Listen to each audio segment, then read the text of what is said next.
I said to Gareth, our workshop supervisor, about 4 months ago when we were casting the waxes ready to pour the bronzes of these things, I said, gee, I wonder who's the lucky buggers that get these things.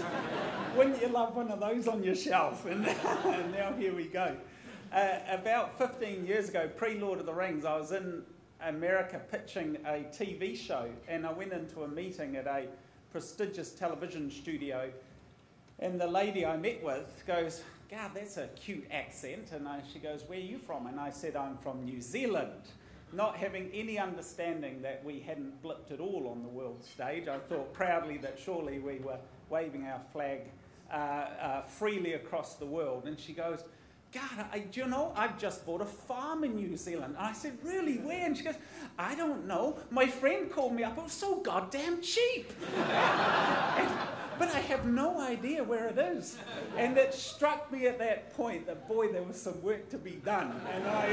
And I wanted to try and help do that work. Of course, being part of the New Zealand film industry makes that job incredibly enjoyable, and one that I'm incredibly proud of, because my colleagues, the people that we work amongst, and the people that champion the creative art of filmmaking across the world from New Zealand sing a wonderful song of a country empowered to deliver beautiful product, hanging images in the darkened cinemas of the world for billions of people to see, images that the world now celebrates in.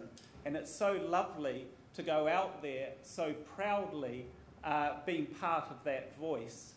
But of course, as we list on our website, as I tell our staff, in order of importance, we can only achieve what we can if we find the people that have passion, enthusiasm, tenacity, and then talent.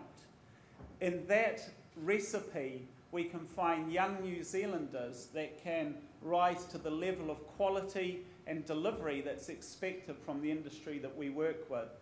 And tenacity is still a primary ingredient that we find in young New Zealanders. And it is that go-get-em attitude, the stickability that is part of the very fabric of our country that has driven us forward over so many decades. And it's a wonderful thing to know that it is a tribute to the educational system, the family life in New Zealand, and just the attitude that you can wake up on Monday morning, decide to become the Prime Minister and still achieve that, that our young people go forward into the world.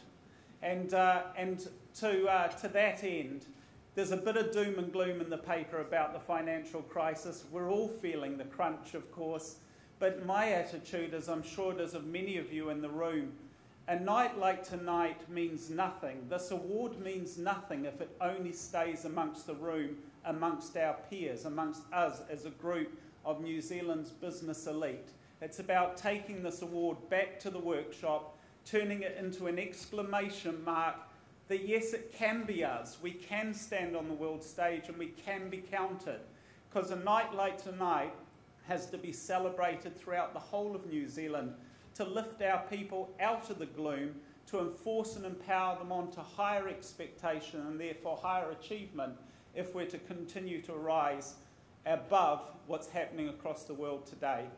I'd like to tribute this award to my mum, who couldn't be here tonight. My dad's joined me, and to Tanya, my dear partner, who's always there with me, run the company with me for 23 years now, my partner of 26 years, long-suffering when I'm out of the country.